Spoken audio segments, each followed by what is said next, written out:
So ito guys, pabalik from Manila, nag-book na kami ng to go na barko. So ito yung port ng Sipit sa Agusan del Sur. So may ticket na kami chinek ng guard, no?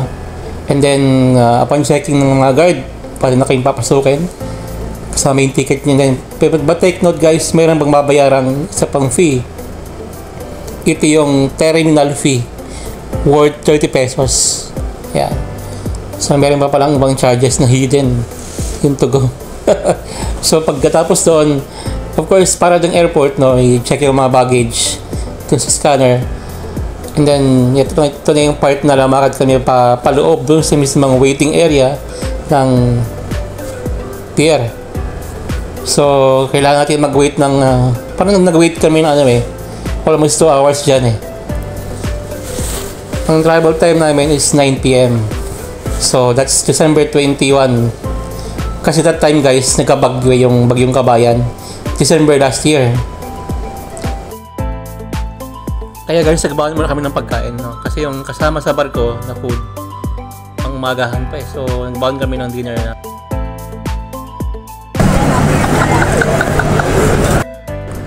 Our food. Yan, so, di ba? Hindi siya agad napapanis.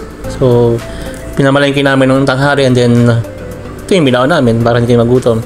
Dumating kami sa pier, tag rito 6 PM, kaya 9 PM pa yung biyahe na. Kaya boarding na, scan pa mga ticket. Scan sa diri sa na ako pag-commander then mabalik sa kuan. Pag-commander balik sa kuan hindi na po. Okay. Stop sa mo diya. Okay. Kuya, dadali na gamit. Diyan lang yan. Charity ba? Parang sa baka PG, no? Pero okay lang. Cowboy tayo, cowboy kain. So, kaya niya bang kumain sa plastic, guys? Kaya, so, as mentioned, kaya niya bang kumain sa plastic.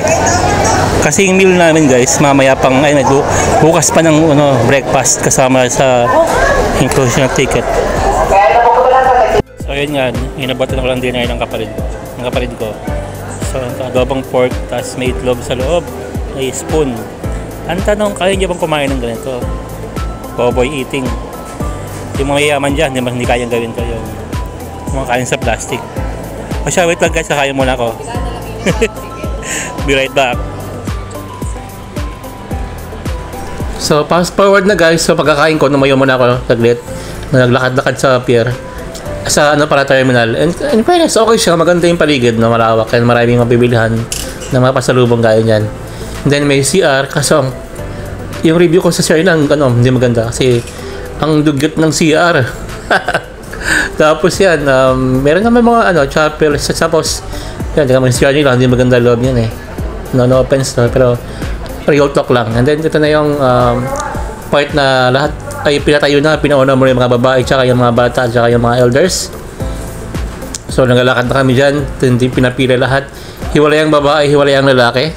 And then, mayroong aso na canine dog na pina-inspect yung bag. Inamoy na lahat ng bag. So, hindi kami agad nakalakad niya. So, stop muna kami lahat until ma-check yung ng aso yung bag ng canine dog. Ayan.